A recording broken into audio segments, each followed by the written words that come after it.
While many on Wall Street have stopped obsessing about a recession, Jeremy Grantham is not. That should shock no one who has followed the career of Grant the Mayo van, Otterloo co-founder, doubling down on the gloom in an interview taped for an upcoming episode of Bloomberg Wealth with David Rubenstein. Grantham said the Federal Reserve's most aggressive tightening in 4 decades could tip the economy into recession and take the stock market with it. In the end, life is simple. Low rates push up asset prices. Higher rates push asset prices down, he told Rubenstein. We're now in an era that will average higher rates than we had for the last 10 years. Grantham 84 is well known for bearish forecasts that have occasionally been issued before big market shocks, such as in 2000 and 2008. He called the post-pandemic surge in equities in many ways about equal to the 2000 tech bubble, but said its deflation has been delayed by the frenzy surrounding artificial intelligence. His own call is on the line. While prognostications of doom is well-timed, when shares tanked in 2022, they look less prescient amid this year's rally. During the wide-ranging interview, the renowned investor also discussed his record of predicting bubbles, what worries him the most about the economy, and where he invests his money. For more insights from the biggest names in investing, watch Bloomberg Wealth with David Rubenstein. Grantham's interview airs on September 5th on Bloomberg Television at 9 p.m. in New York. Through York, the interview has been condensed and edited for clarity. Do you think we're in a major bubble right now in the United States? And do you think that the tech bubble has burst sufficiently? I think we are descending from the 2021 bubble, which was one of the great bubbles. And this should be normally the deflationary period. Will the earnings decline? Will have profit margins decline? Will the economy go into recession? Every great bubble has been followed by a recession.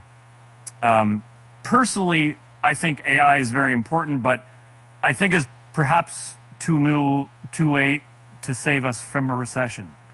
The deflationary forces from the tech stocks breaking in 2021, probably too big.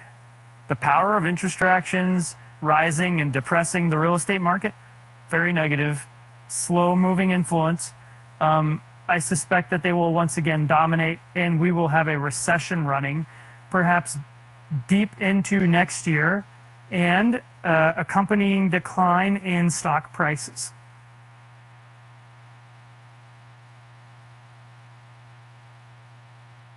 The recession that you're predicting probably is not going to happen in 2023. It may start in 2023. The Federal Reserve recently said that they think we've cleared the recession hurdle, and they don't really project a recession any longer. Do you agree or disagree with that? The Fed's record on these things is wonderful. It's almost guaranteed to be wrong. They've never called a recession, and particularly not the ones following the great bubbles. They prided themselves in stimulating the bubbles. They took credit for the beneficial effect of higher asset prices on the economy. They have never claimed credit for the deflationary effect of asset prices breaking, and they always do. You said not too long ago that you weren't a big fan of Jerome Powell and the way he's been handling inflation. Is that correct? Yes, that's correct. And you think he's done a better job recently in getting inflation under control. It's largely out of his hands, the forces work. I suspect inflation will never be as low as it averaged for the last 10 years, that we have re-entered a period of moderately higher inflation and therefore moderately higher interest rates. What are you most worried about when you wake up every day and look at the stock market and the economy? If you want my honest answer, I feel that the economy, and particularly the stock market, is very secondary to a list of important long-term problems that we have that no one takes seriously enough yet. And I feel that when we sit here discussing the stock market, we're a little like Emperor Nero fiddling while Rome burns. My job description these days at GMO, I haven't done traditional stock work for 15 years, is working on long-term underrated problems. And it's been wonderful to be doing that because we have climate change, the most important issue in the investing world for the next few decades. We have shortages of resources, we have shortages of manpower, a population bust the like of which we have never seen, particularly in a few countries like China. We have an incredible growth in inequality, which I think is the poison in the political system. And we have a great surge of toxicity. I think we've made the planet unfavorable to life in every form, including Homo sapiens. And these are real issues. They're moving incredibly fast. They threaten perhaps the existence of a stable global society. When you go to a cocktail party and people ask you how the world is doing and you tell them it's all falling apart, do people get tired of hearing this from you? And do you ever tell people, actually, there's something good happening? And absolutely. And I'm very sensitive to the idea that you can be so depressing, no one would want to live with you. Forget a cocktail party. You've got to frame it in a more interesting way.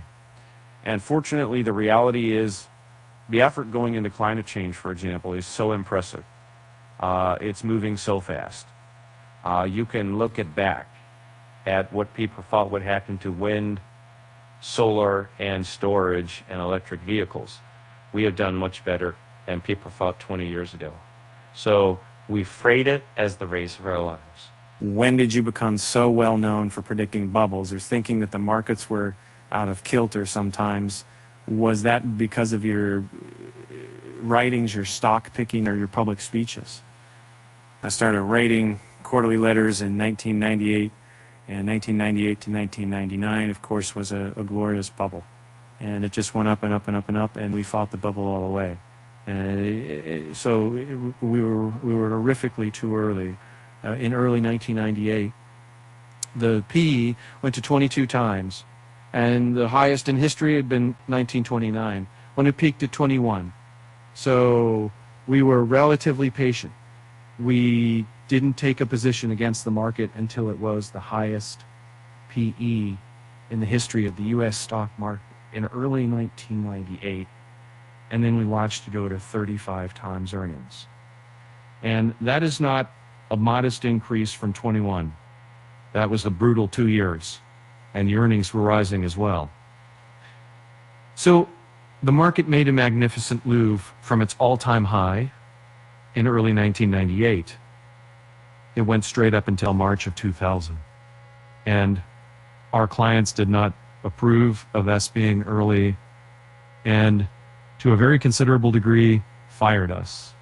And they were very upset, missing out on making money when your golfing partner at the neighboring pension fund is making a fortune, is very irritating.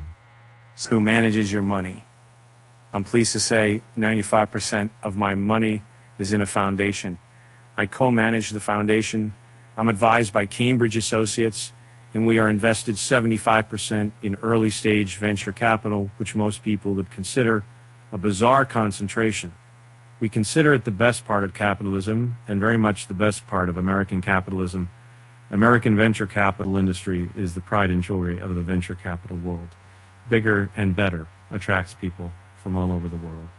But would you call yourself overall an optimist or a pessimist? I think of myself as a realist, trying to see the world as it really is and not the way I'd like it to be. Sometimes I succeed and I fail in that. But when I focus on new ventures, I must say it's irresistible to be optimistic. They can really carry you along.